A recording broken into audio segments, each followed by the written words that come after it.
so proud of myself. I'm early. Well, actually, I'm not early. I'm right on time. I am so proud of myself. I am right on time. How you loving? Welcome to day 12 of 40 Money Spells. I'm Reverend Valerie Love at your service. We are all about using magic and the craft and in alignment and integration with Christ consciousness and our spiritual path as Christians, not Christians as a religion, Christians as a spiritual path, Christianity as a spiritual path. It's a beautiful, mystical path, and integrated with the magical path, chef's kiss for me. And you get to choose your own path. You get to walk your path with your head held high and let no one tell you what to do. I'm here to lift the consciousness in the conversation around wealth, abundance, riches, and prosperity. And that's what we're doing in 40 Money Spells. It's on for 8 weeks live, Monday through Friday at 12 noon Eastern Time. And I'm coming to you from Miami after being in Greece and Italy for 19 days. Wow. It was a whirlwind. It was a whirlwind. Pardon me, peeps. It was a whirlwind. And oh my goodness, in Miami and soon to be back at my home in Mexico. Oh my goodness, I cannot wait to get to my home in Mexico. Home in Mexico. I really, really, really miss my beautiful house, Casa Amor. That's the name of my house. I miss my beautiful home in Mexico. So I'll be back soon after taking care of some important business in Miami. Tomorrow's my son's birthday in Miami. So send lots of birthday love to this Cancer.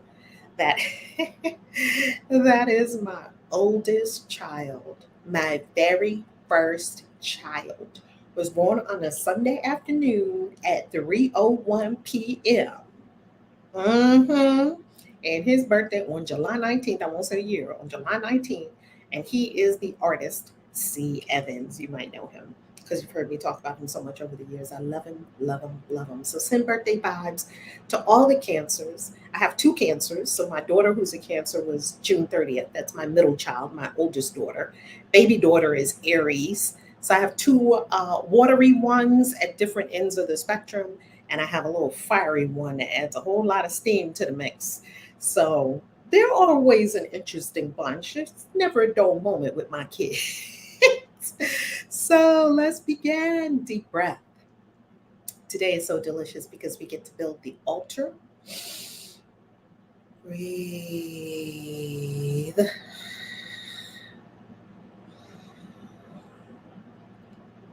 Breathe.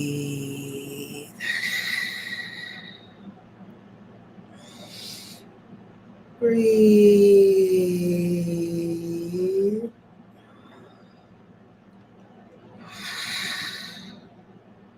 And Great Spirit, the All, the One, the True, the Beautiful, Mother, Father, God, our Source, our Creator, our All in all, the all one who knows, the one who is yet to be,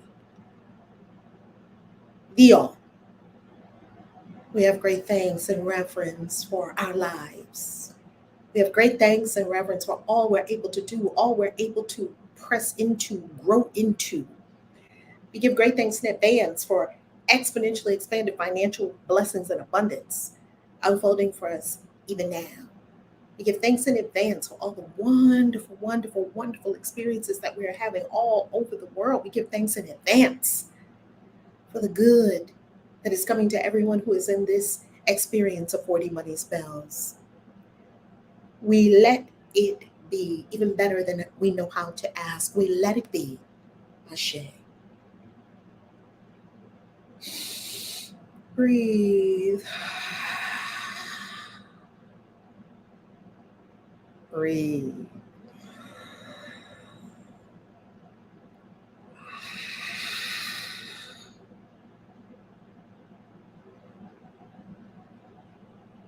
And now, day 12 of 40 Money Spells. Let's do it, family.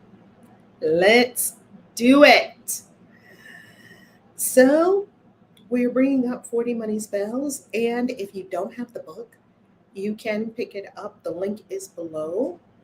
If you already have the book, then you are easily following along with us. If you don't have the book and you'd like to receive it as a gift, you can do that by becoming a member of the channel. Yay! All right, here we are. Spell number 12. Let's go on screen share. Spell number 12.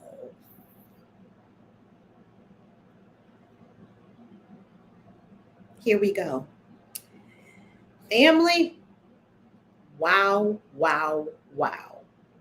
Sometimes I still cannot believe that we went to Greece and Italy and we're back and it was like 19 days. Like it still hasn't even all registered in my spirit just how spectacular, amazing all that was.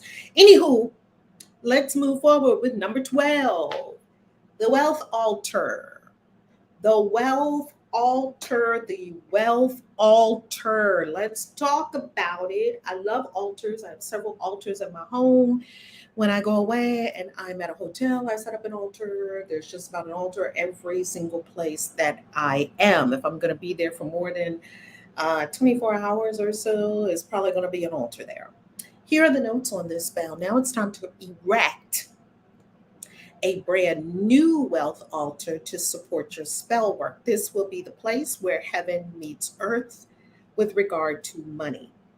Any new altar erected on earth is immediately attended by angels who flock to it. Now, we're Christian witches.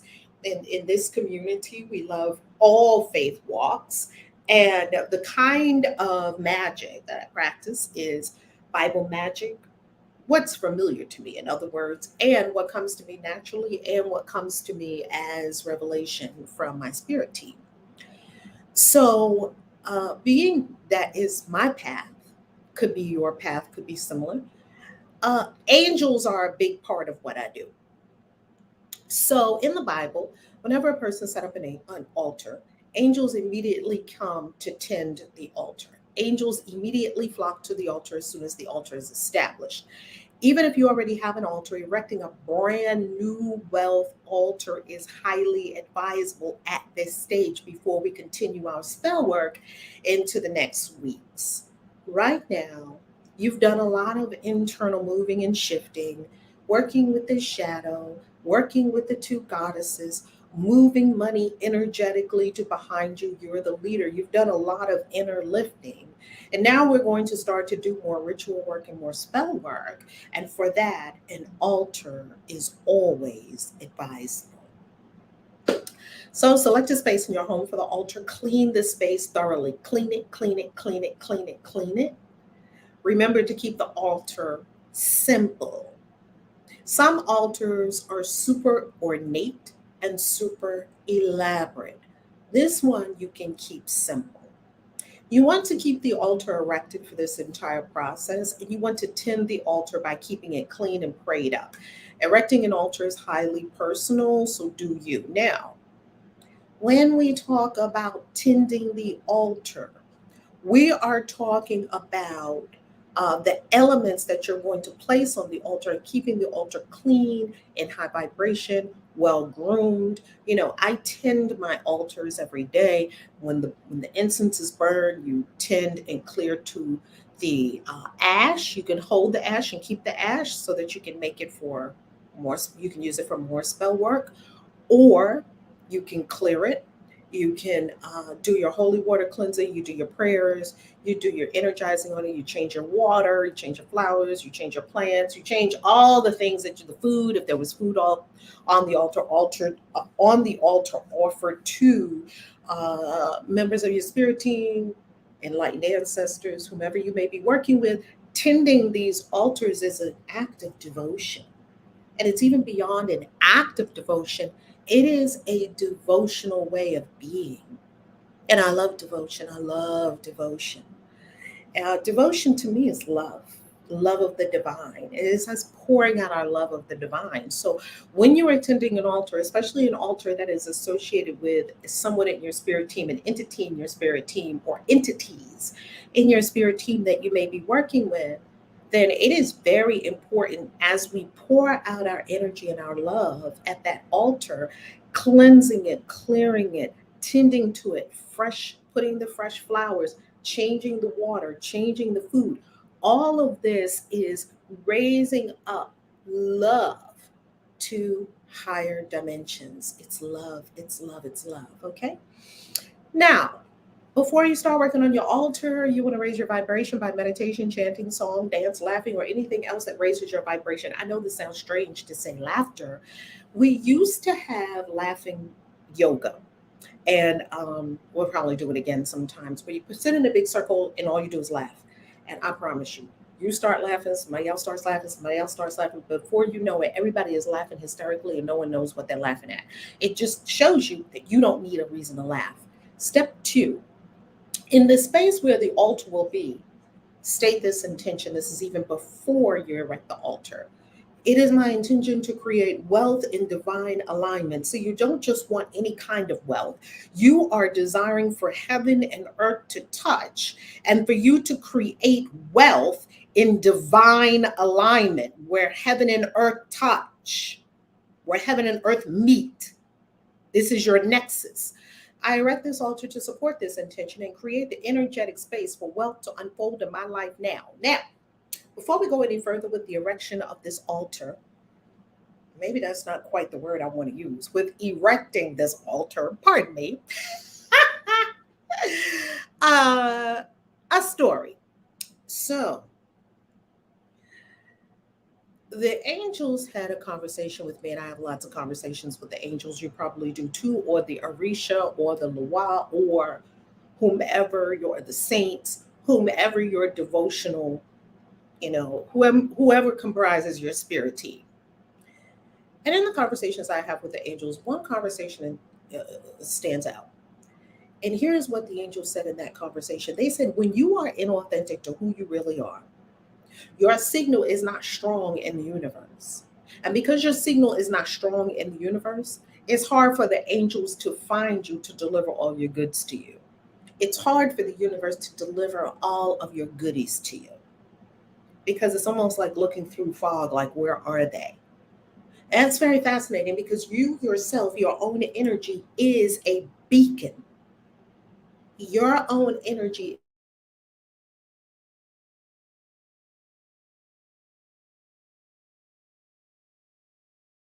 is on the third dimension. You have an awareness, and that emanates. And you are a portal into this third dimensional realm.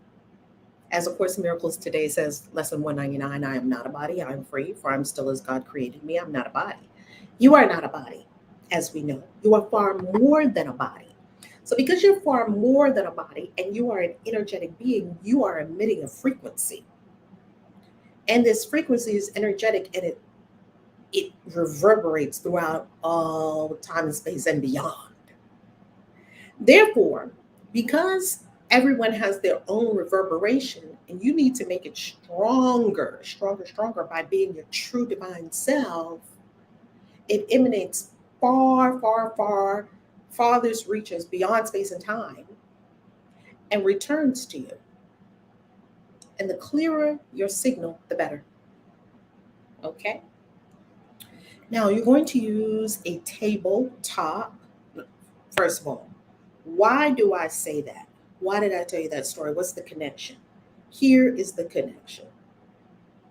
Most people's signal is weak, spotty, flickering. That's why their goods aren't being delivered to them. They're universal goods. It's almost like you're ordering it from Amazon and they're delivering it to you. But if there's traffic, or if there's an unclear address, or if there's a wrong address, the stuff cannot come to you. So you're doing all this work. You're doing work in the third dimension, of course. You're doing the heavy lifting in spirit realms by your spell work, your ritual work, your prayers, your chanting, your meditations, and beyond, your communication with spirit worlds, spirit realms.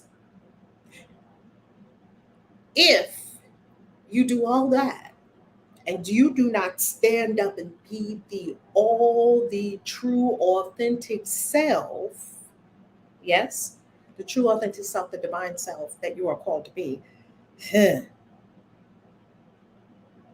something's missing. You've got to stand all the way up.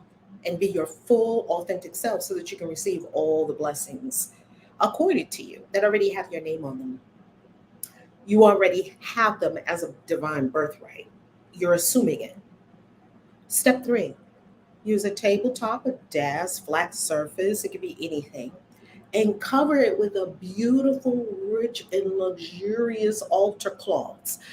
Altar cloth. I have a collection of altar cloths. You probably have a collection of altar cloths in different colors for different entities that you're working with, different energies that you're working with as you erect the altar.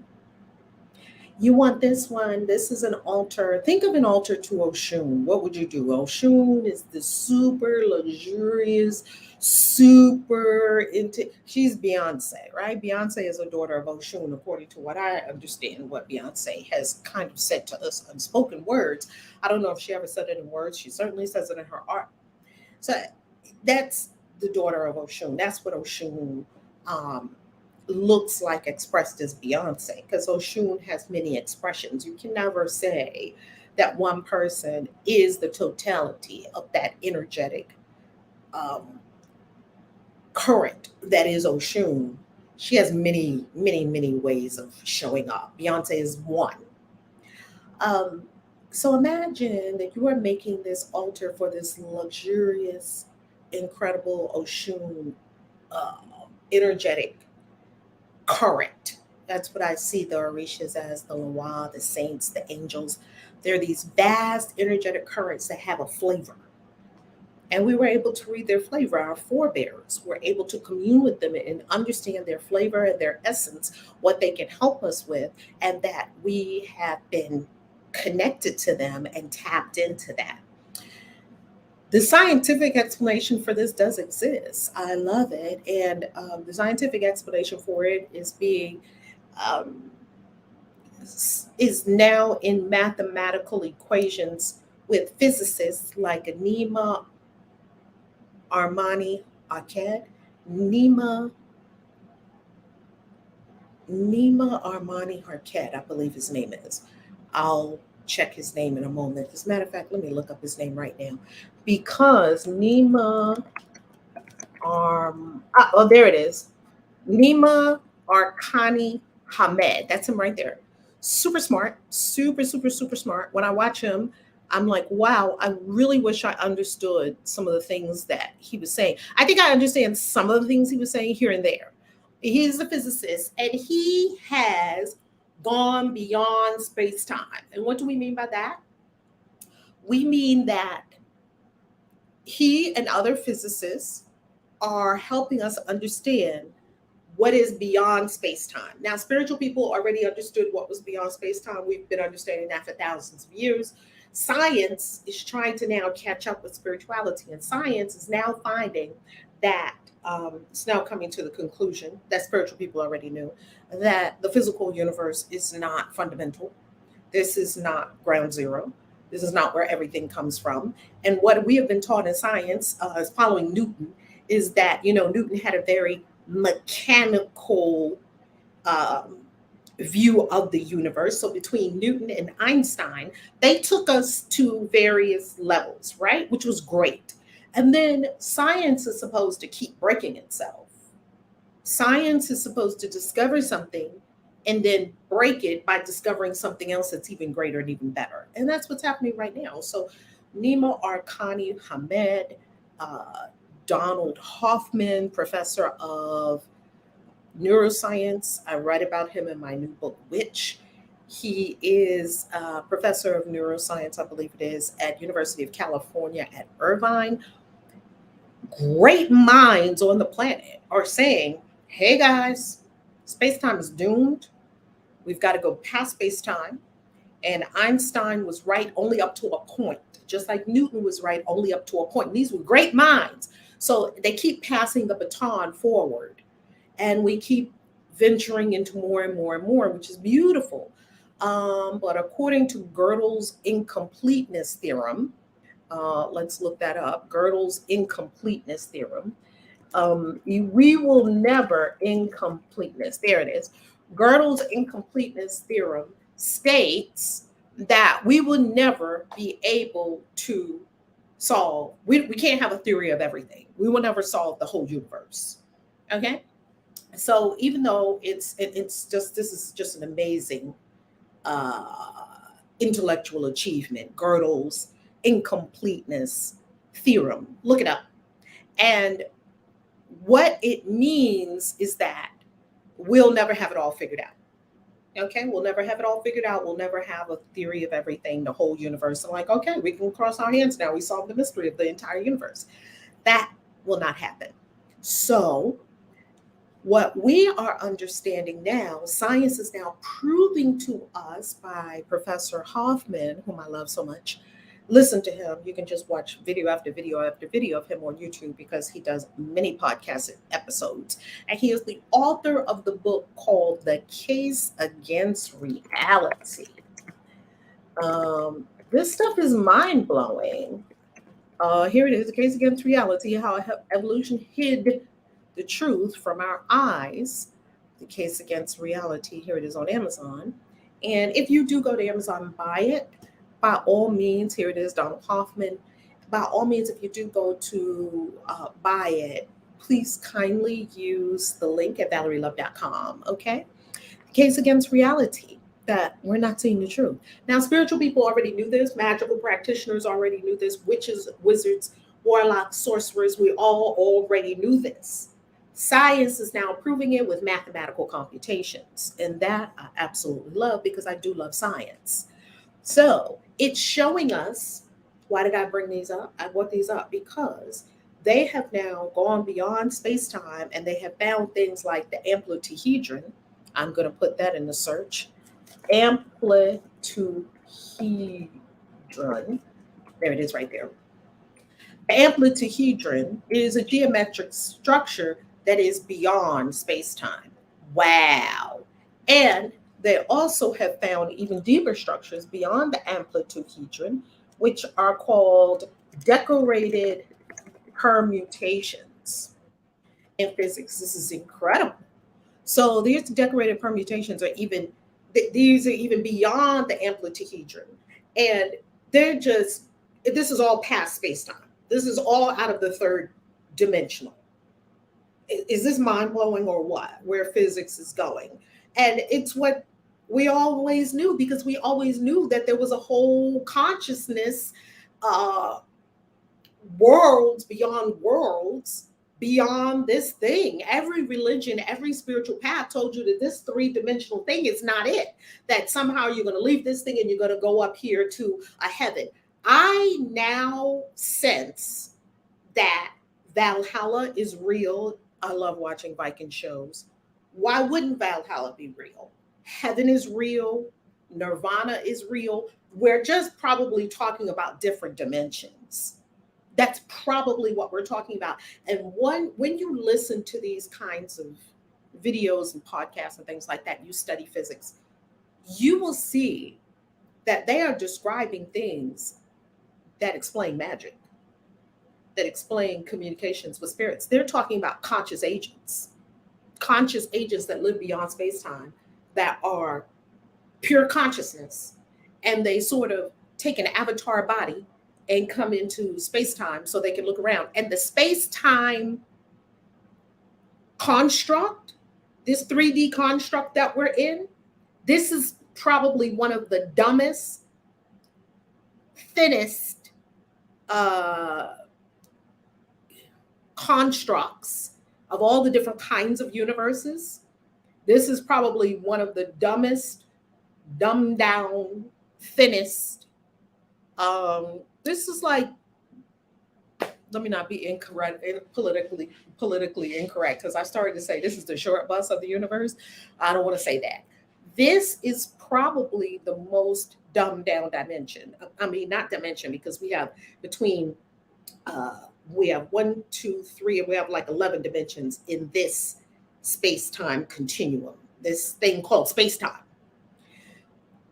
this 3D. You could call it the Matrix. You could call it, it's not real. And everything in here actually is kind of bizarro land, because it's kind of opposite of what's really real. So when you hear these physics these great minds on the planet doing this cutting edge work and proving it with mathematical computations. You say, well, we already knew that. Yet it is astounding to hear physics and scientists actually describe the mechanics of magic, describe the mechanics of spirit communication with beings beyond, describe the mechanics of these different worlds. They said that this world that we're in right here, it's such a dumbed down world. And how do we know this is a dumbed down world? That this is probably the dumbest down, simple world of all the universes that exist. Because it falls apart at 10 to the minus 33 degrees, 10 to the minus 33 centimeters, 10 to the minus 43 degrees. What is that? That's the Planck scale, which means you can't get any smaller than that. If you keep trying to go smaller, smaller, smaller, they keep trying to go deeper and deeper, smaller, smaller, smaller, reductionists, and find these tiny, tiny, tiny, tiny things. Like we thought, molecule was tiny, and then we found something smaller than the molecule. We found atoms, and then after we found atoms, we found these things called quarks, and then bosons, and on and on and on, right? And gluons and all this. No. As a matter of fact, the scientists tell us they've never seen a quark. But haven't you heard them talking about quarks? No one's ever seen a quark. Yet they have the mathematical equation for a quark. So going deeper and deeper down to see these tiny, tiny, tiny bits of information in the universe, we're seeking to find this tiny, tiny, tiny, tiniest bits of, building blocks of the universe that we live in. And as we go deeper, deeper, deeper, tinier and tinier and tinier, you need a wave pattern, tinier and tinier and tinier, that can see these things, which means you need to fit more information, more mass into one tiny little spot.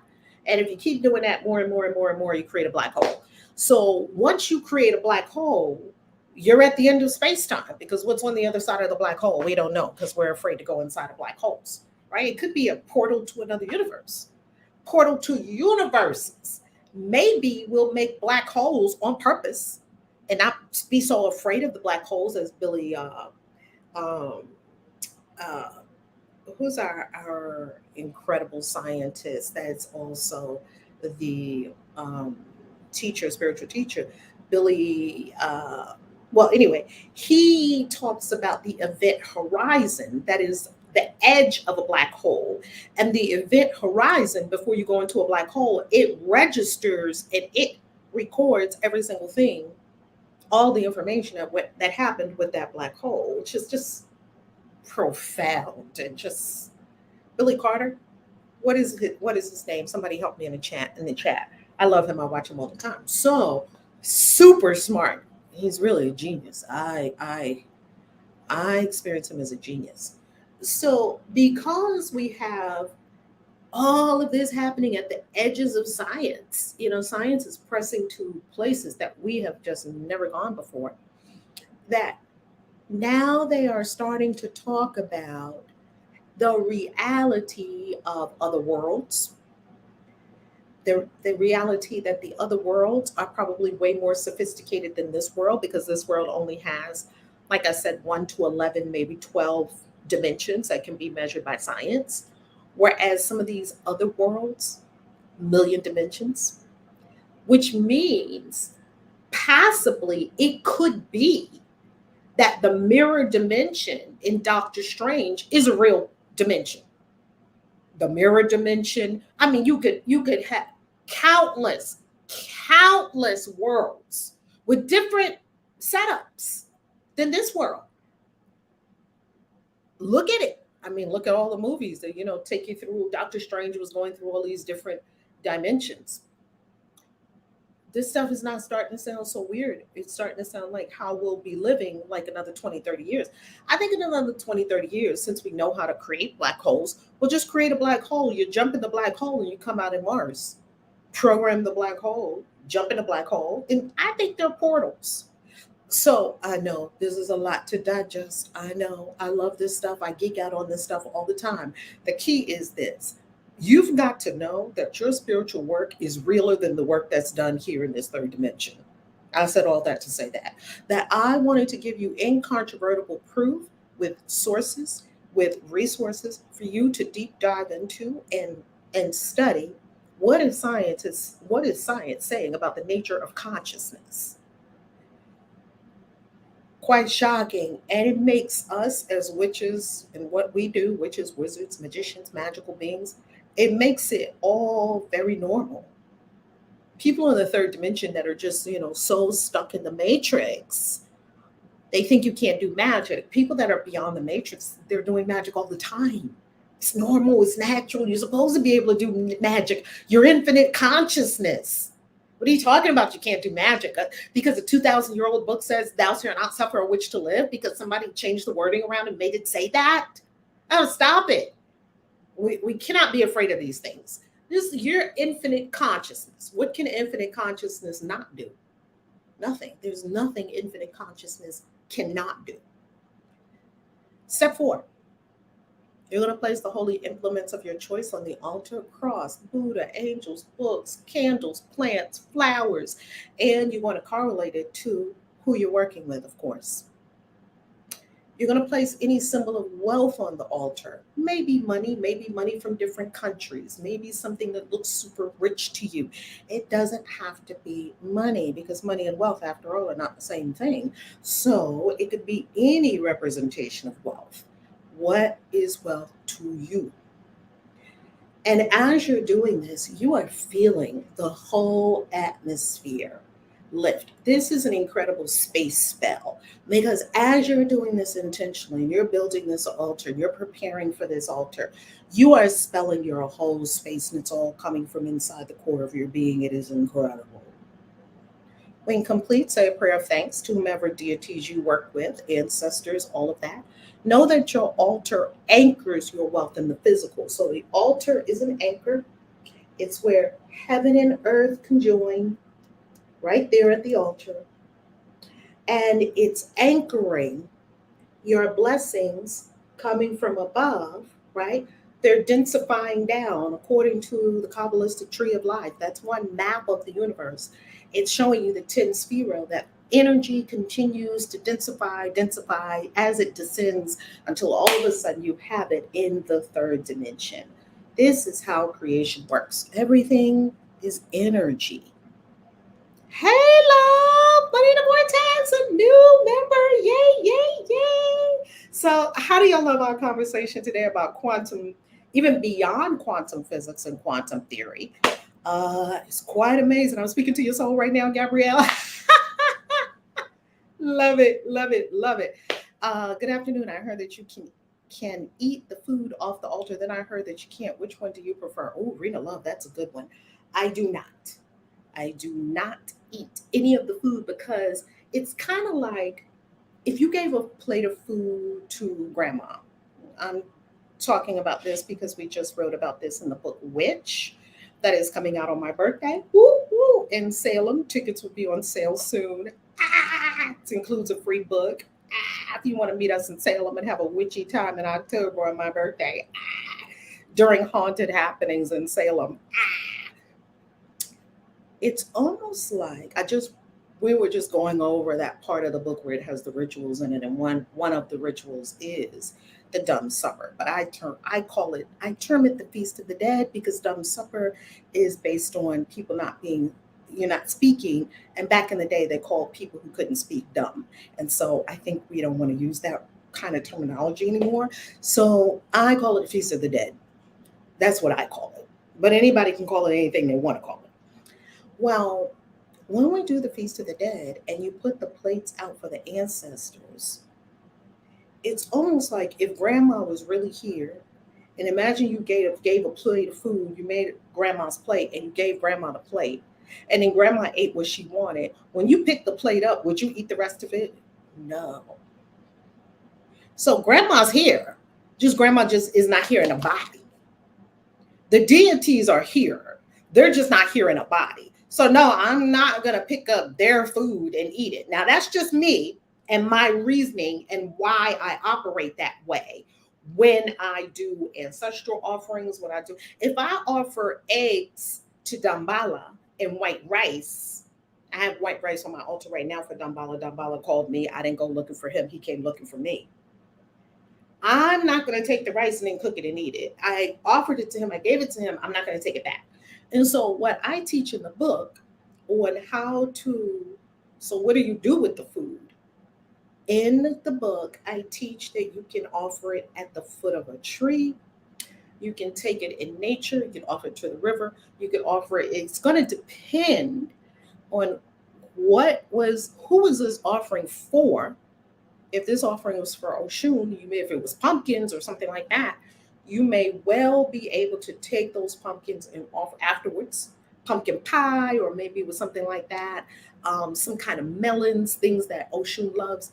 Then if it was laid out for Oshun on your altar, then you could take those and you take it to the river. You're not going to take it to the ocean, of course, right? You're going to take it to the river, to the sweet waters, and give it to the mother of the sweet waters, which is our beautiful Oshun. Now, I would not eat that. That's just me. I am really a deeply devotional kind of being, the way I conduct my stuff. And I'm also very sensitive to energies of what they like and don't like. So I just go with that. And when you tune to these energies, when you tune to Dambala, you'll know when to move this and move that. And when you're tuned to Oshun or you're tuned to Yemaya. And I remember one time I went to the ocean and I heard her say, don't come to the ocean without an offering. And after that, I never went to the ocean without an offering again. It's very rare that I do. It's not like I can't go to the beach and put my feet in the water unless I have an offering. Like, don't make it so religious that you can't do this or you can't do that, because you don't want a life in change. You want a life of freedom. It made me mindful that when I go to the ocean, if I am asking Yemaya for something, that I must bring something.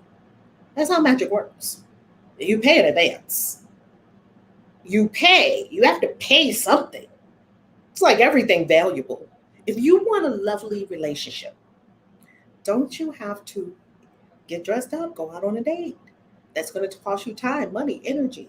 Get to know a person, put forth the interest and energy. All of this is paying. You're paying for this relationship in advance. So everything good, you have to pay for it in advance.